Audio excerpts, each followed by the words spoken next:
공평한 바른 논의에는 손대지 말라.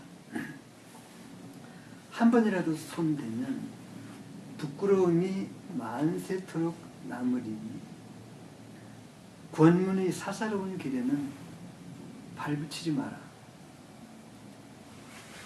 한 번이라도 발붙이면 몸이 다하도록 욕됨에 물들이리니.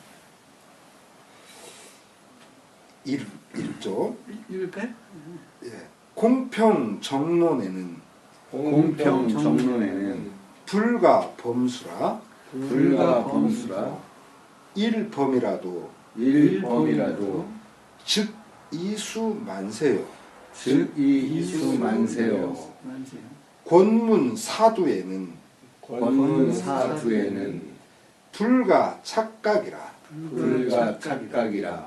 일착이라도 즉 저목 종신이라.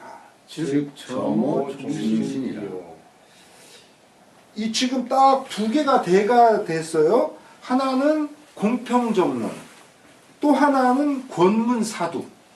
그렇게 이 두 개가 이렇게 돼 있죠.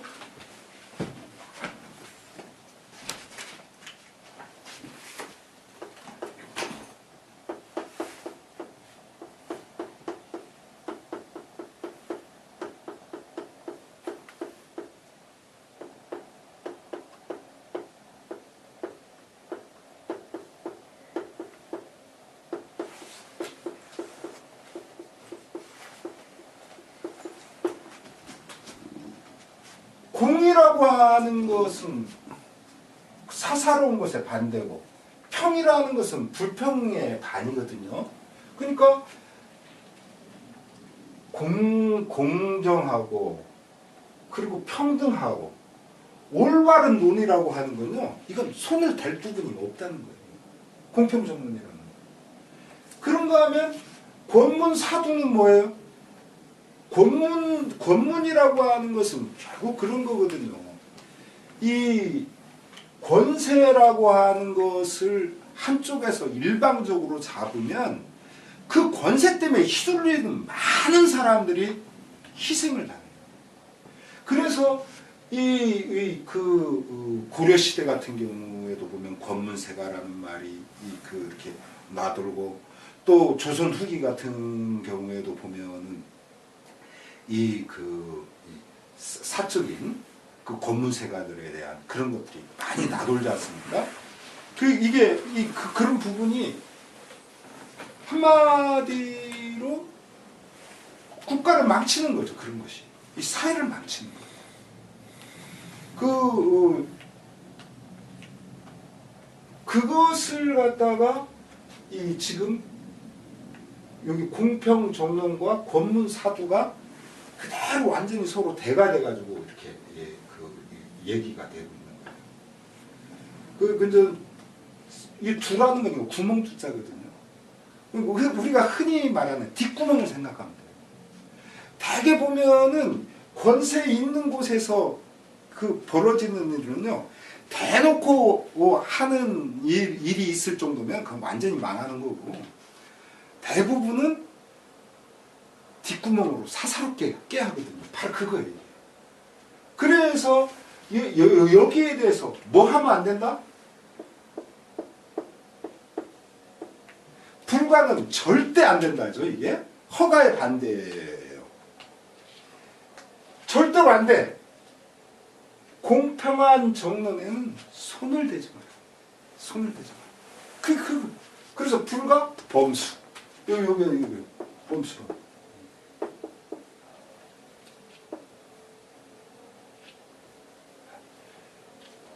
그리고 권문세가의 사사로이 그 뒷구멍과 하는 그런 거는 뭐라고 나왔어요? 일착이에요. 착각. 예, 여기 착각.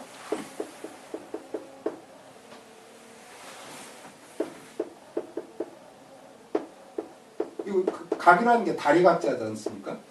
그쪽이 다리. 이렇게 쳐놓은 각박. 이게 각인데, 그래서 다리를 아예 거기다가 발을 들여놓지 말아요. 권무사기에 발을 들여놓으면 불가 절대로 안 된다.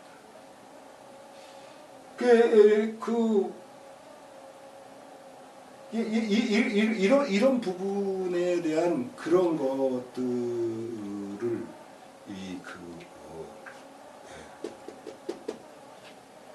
근데 이제 사람들이 보면은 뭐 요만큼 조금 뭐가 문제겠어. 이제 그런 것들이 사람들에게 작동해요. 그래서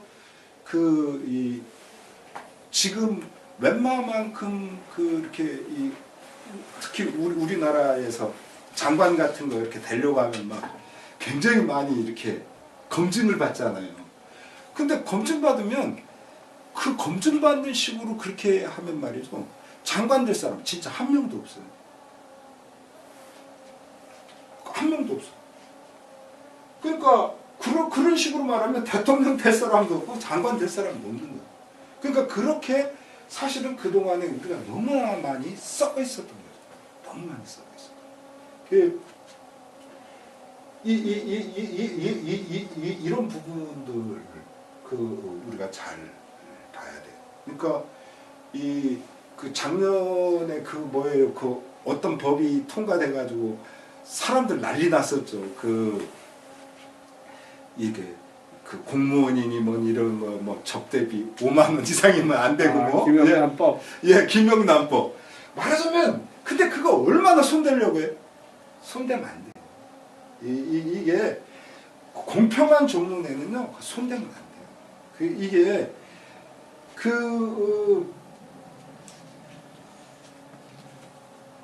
왜냐? 그 다음 날은 나오잖아요. 이 동사를 가지고 얘기했어요. 1범이면 1착이면 그런 식으로 해서 한번 살짝 건드려도 이 남길이 부끄러움을 만대에 등 그런 것까지 우리가 이제 생각하게 되면 이런 자연이라고 하는 이 개념이 굉장히 크다고 볼 수 있는 거예요. 우리가 생존을 위해서 할 수 없이 배추를 뜯어먹고 뭐 과일을 먹고 이러는 것은 어쩔 수 없죠. 그러나 그것이 그 상태를 넘은 상태, 이거는 이제 문제가 돼요.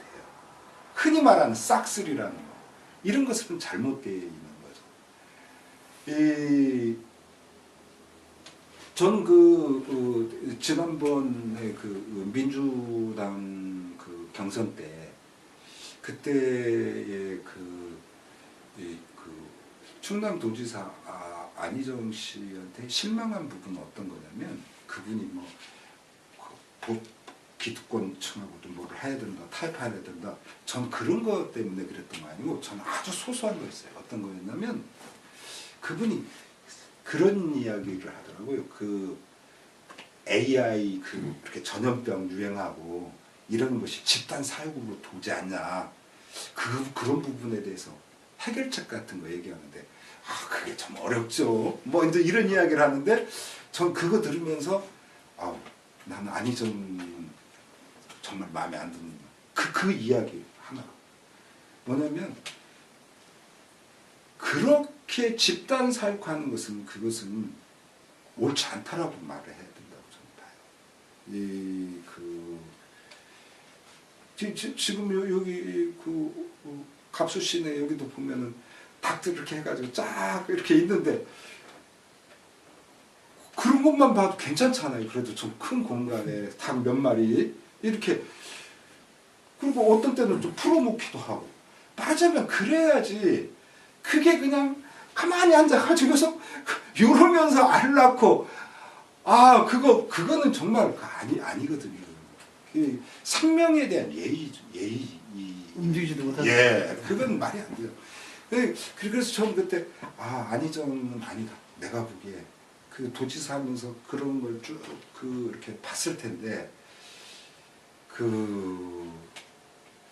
자연 방사를 해서 키우자 이렇게까지는 말은 못하더라도 지금의 이렇게 한 평에 말하자면 말하자면 10마리 20마리 막 가둬놓듯이 이런 식은 곤란하다.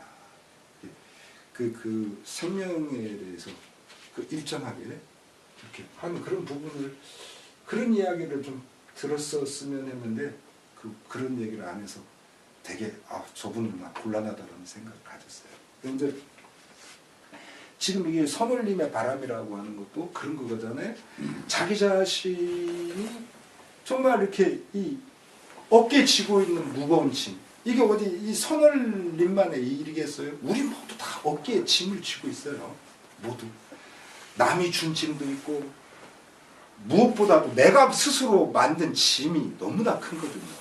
근데 그게 어디서 부서지냐면 바닷가에서 쓰러져 가지고 부셔져요. 이게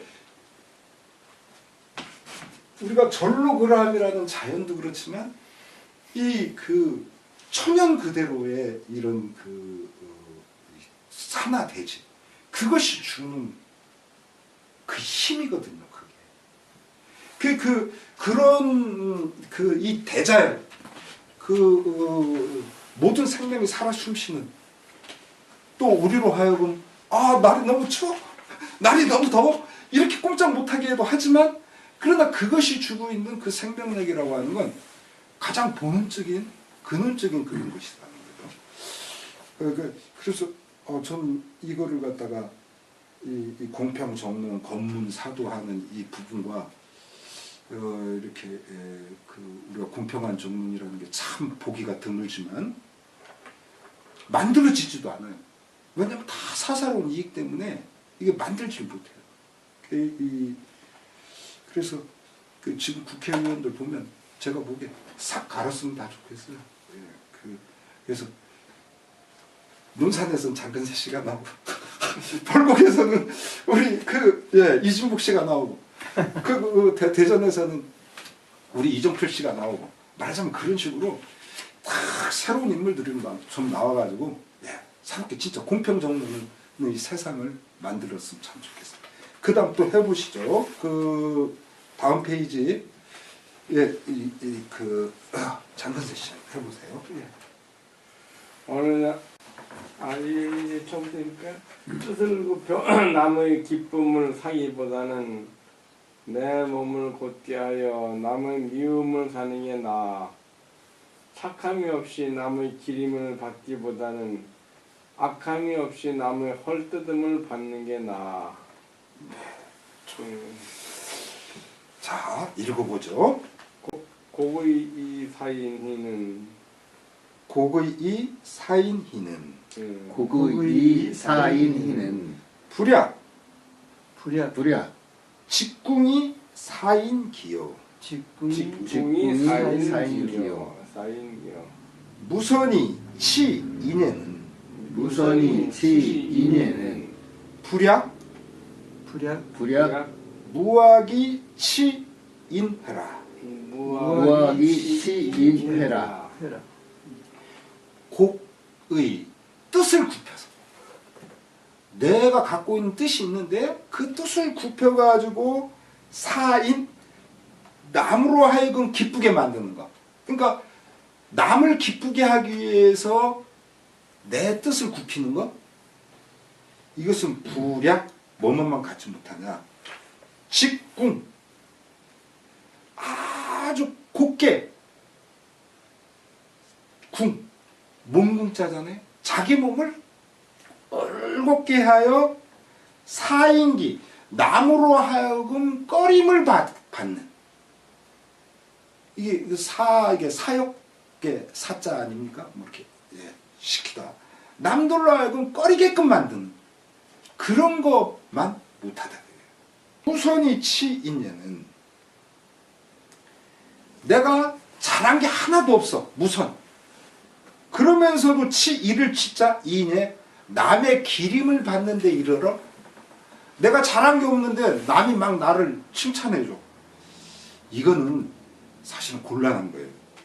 불약 뭐뭐만 갖지 못하냐면 무악, 내가 악한 일을 저지름이 없이 인회 남한테 회는 헐뜯을 회자지 않습니까? 비방할 회자.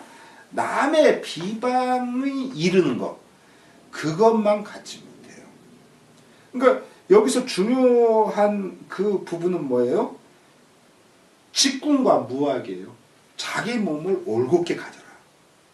그리고 이게 어디 내 몸만 허리와 뭐 이 어깨를 피시는 것만을 얘기하겠어요? 내 속안의 뜻이죠. 내 속안의 뜻을 굽히지 말고 똑바로 펴라. 그리고 무악, 악이 없어야 한다, 사람이. 지금 이제 그 부분에 대한 이야기를 했어요.